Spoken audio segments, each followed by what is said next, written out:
ഒന്നും ഉണ്ടാവില്ല കേട്ടോ മോനെ. ഒക്കെ മാറൂട്ടോ.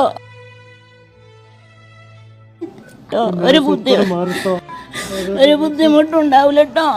അഫിക്കാന്ന് പറഞ്ഞു എന്നാലും ഞാൻ സഹായിക്കണം.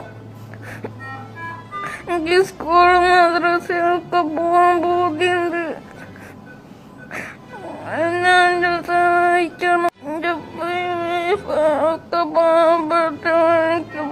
ഞങ്ങൾ പൈസ എനിക്ക് വേദന സഹിക്കാൻ പറ്റുന്നില്ല. ആരൊക്കെ മുന്നിൽ കൈ നീട്ടാറില്ല. നമ്മൾ ആരൊക്കെ മുന്നിൽ കുറേ കാര്യങ്ങൾ എല്ലാവരോടും സഹായിക്കാൻ വേണ്ടി പ്രാർത്ഥിക്കും. വല്ലായിട്ട് കുട്ടി സ്കൂളിൽ മാർച്ചിലൊന്നും പോയിട്ടില്ല. ഒന്നും കേട്ടോ, ഒക്കെ റെഡി ആവട്ടോ.